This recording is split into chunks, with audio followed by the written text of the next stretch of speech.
3 তারিখের মহাসমাবেশে হেফাজতে ইসলাম বাংলাদেশের নারায়ণগঞ্জ থেকে সকল মতভেদের ঊর্ধ্বে উঠে সকলের সম্মিলিত এক মহা মিছিল নারায়ণগঞ্জ থেকে সোহরাওয়ার্দী উদ্যানের উদ্দেশ্যে যাত্রা করবে ইনশাআল্লাহ।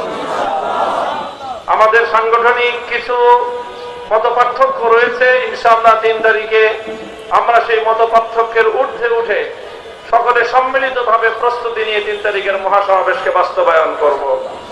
হেফাজতে ইসলামের কেন্দ্রের পক্ষ থেকে নারায়ণগঞ্জের সকল নেতা কর্মীদের প্রতি আমার সেই বিশেষ অনুরোধ থাকছে, আমরা এই সকল সংস্কার কার্যক্রমকে শুরু থেকেই সাধুবাদ জানিয়েছি। 6টি সংস্কার কমিশন গঠন করা হয়েছে, 5টি সংস্কার কমিশনের প্রস্তাবনাকে আমরা স্বাগত জানিয়েছি।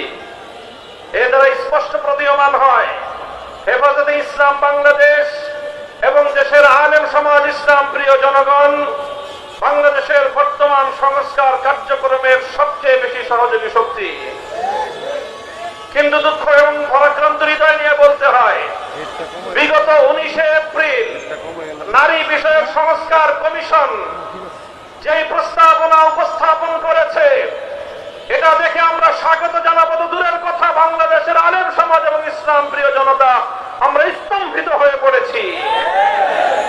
আমরা এখনো পর্যন্ত কল্পনাও করতে পারছি না, চিন্তা করতে পারছি না যে আগস্ট বিপ্লবের পরবর্তী বাংলাদেশেও এই ধরনের কোরআনের বিরুদ্ধে কটাক্ষকারী কোন প্রস্তাব রাষ্ট্রীয় পর্যায়ে উত্থাপিত হতে পারে। এখানে যে প্রস্তাবনা করা হয়েছে আমরা বিস্তারিত আমাদের বক্তব্যগুলোর মাধ্যমে লিখিতভাবে জাতির সামনে উপস্থাপন করেছি। শুধু একটি কথা আমি কোট করছি, এই জঘন্য কমিশন তারা সেখানে বলেছে বাংলাদেশে বিরাজমান বিদ্যমান ধর্মীয় উত্তরাধিকার আইন এবং পারিবারিক আইন এটাই নারীর প্রতি বৈষম্যের কারণ। অর্থাৎ ভিন্ন ভাষায় বলতে গেলে তারা বাংলাদেশে নারীর প্রতি বৈষম্যের জন্য কোরআনের আইনকে এবং ইসলামের আইনকে সবচেয়ে বেশি দায়ী বলে সাব্যস্ত করেছে।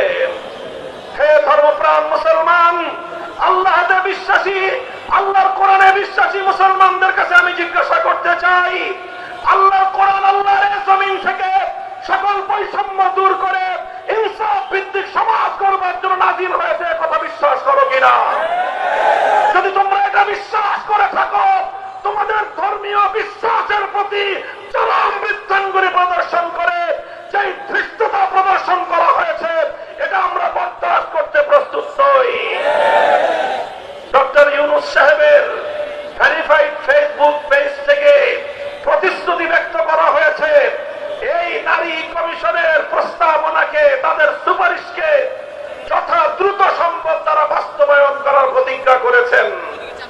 এই প্রতিজ্ঞা করার পর অর্থাৎ তারা আল্লাহর কোরআনের আইনকে, যতটুকু আইন পারিবারিক এবং উত্তরাধিকার আইনের মধ্যে এখনো বিদ্যমান রয়েছে, সেটাকে নাকি বাংলাদেশ থেকে উৎখাত করবেন, এই প্রতিশ্রুতি দিয়েছেন, এই অঙ্গীকার করেছেন ডক্টর ইউনূস সাহেব। এরপরে ইউনূস সাহেবের বিরুদ্ধে কড়া কথা বললে অনেকের নাকি কষ্ট লাগে। আমরা ডক্টর ইউনূস সাহেবকে অনেক সম্মান দিয়েছি। আমাদের পরিষ্কার কথা, আল্লাহর কোরআনের বিরুদ্ধে যদি অবস্থান নেন, তার সঙ্গে শেখ হাসিনার চেয়ে ভিন্ন কোন আচরণ আমরা করব না। আমরা পরিষ্কার আলটিমেটাম ঘোষণা করেছি, আগামী 3 তারিখের পূর্বে বিতর্কিত নারী কমিশনের